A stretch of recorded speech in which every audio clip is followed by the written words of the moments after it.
Ladies and gentlemen, good evening and welcome to Ugashi Skyman TV. One man is being used by William Samoei Ruto to destroy his people, and especially the leader, that is Kimani Ichung'wah, the majority leader of the National Assembly. Today, he moved a motion that saw the aides of the leadership of Ndindi Nyoro, the Kiharu Member of Parliament, as the chairman of the Budget and Appropriation Committee. What shocked me is that this leader is from the Mount Kenya region. What shocked me is that they forgot all the donkey's work that was done by Ndindi Nyoro to campaign for William Samoei Ruto.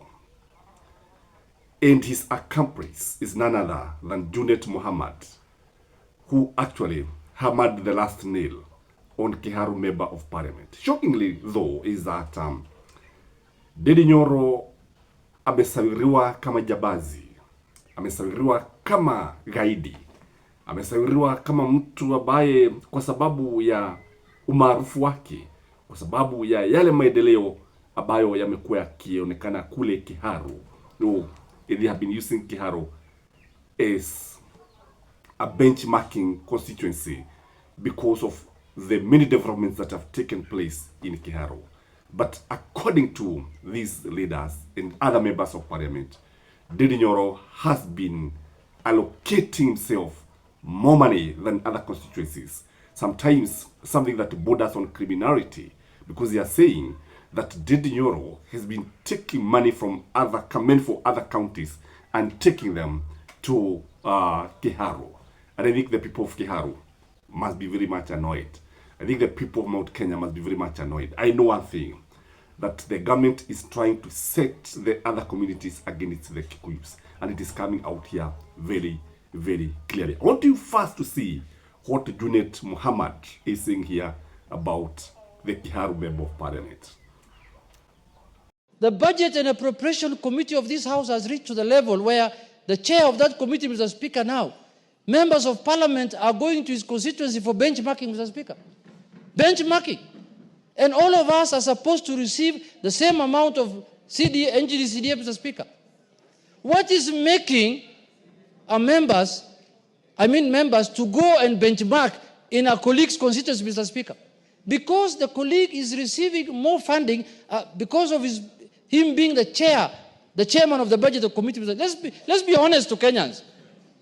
Let's tell Kenyans the truth, that he was sitting in an advantageous position of chairing that powerful committee of the House, which you could do skewed allocation of resources to his constituents, Mr. Speaker.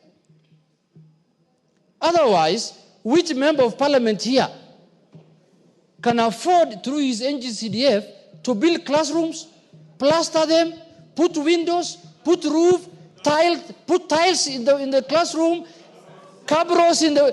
Mr. Speaker, which member of parliament can afford to do that here? With a mere resources of 100 million shillings, Mr. Speaker, and advertise on Citizen Primetime News. Which member can do it? Can you raise up your hand if you can do that?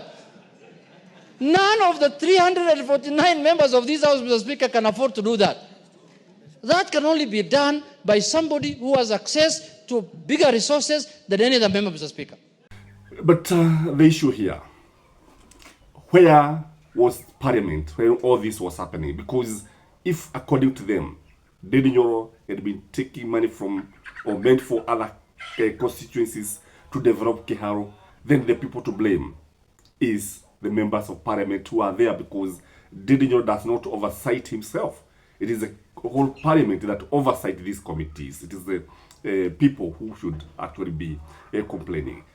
Na tunajua vizuri sana there's a reason why Ndindi Nyoro was put there by William Samoei Ruto. I think they had a mission, they had a vision of maybe Ndindi Nyoro contesting for the presidency in 2032. Maybe, or maybe not. It was deliberate. In politics, you don't just take things for granted, because what happens is that they usually have an agenda or an idea or a mission to accomplish, so that one is placed somewhere. It's a game of chess. And something else is that the reason why William Samoei Ruto was chosen to use the Kikuyu member of parliament to finish his brothers, especially this one now, is because they come from the same community, such that it will be seen as an issue of just an issue, not concerning tribalism. So something that would see the Kikuyu member of parliament as somebody who does not have any vendetta. But the truth of the matter is that Kimani Ichung'wah will be the next. Mtiba kisema huigia mwenyewe. They came for the Jews, said not talk. They came for what? You know what they say there. Until they came for me. Finally, William Samoei Ruto will go for Kimani Ichung'wah. Remember, Kimani Ichung'wah is also the person who was also used to bring down Rigathi Gachagua. Remember when they were in church, what he was telling William Samoei Ruto, that viper is doing your heart, doing what? Hit it in the head. Hit it in the head. You remember that poetic language that Kimani Ichung'wah used. And then before Kenya knew what was happening, Gachagua impeachment process had already begun. It is the same things happening here. And I see Kimani Ichung'wah like J.J. Kamodo, who was used by Daniel Toroitich at Moi.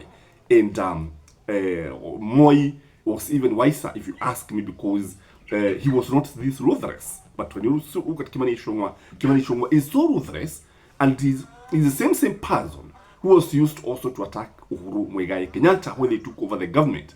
And he would say anything, anyhow, without caring about the consequences. So, ladies and gentlemen, Ndindi Nyoro's goose was cooked, and I think that brings us to the end of the reign of Ndindi Nyoro. And I think people have to be very, very careful now when it comes to choosing leaders, because you choose a leader, and once you choose a leader, these people end up now coming for you. How true is it that Orego said that revolution eats their own people, and actually the revolutions now are eating their own? Ask Ndindi Nyoro, ask Rigathi Gachagua, and many others. Now I'm saying the next person will be Kimani Ichung'wah, and the person who will be used to finish Kimani Ichung'wah, politically speaking, that is none other than Junet Mohammed. Just like Mwege Mutuse was used by these guys to take a motion in parliament about the impeachment of Rigathi Gachagua, what. The same thing will happen before Kimani Ichung'wah knows what will be happening. He'll not be a member of any committee. He will not be a leader of the majority, and he will understand why William Samoei Ruto brought ODM in the government. By the way, Raila shocked me in Kiambu. He was telling us that he is not working with William Samoei Ruto. He was telling us that he has not joined William Samoei Ruto. That it is William Samoei Ruto who joined him. It is William Samoei Ruto who has been begging for his assistance. Imagine, this is what he was telling me. The politicians are so shameless. They can say anything. They can tell you that this is not you and you are the one. Very, very funny. I'll give a critical analysis about it in my next video. Have a blessed day. Bye.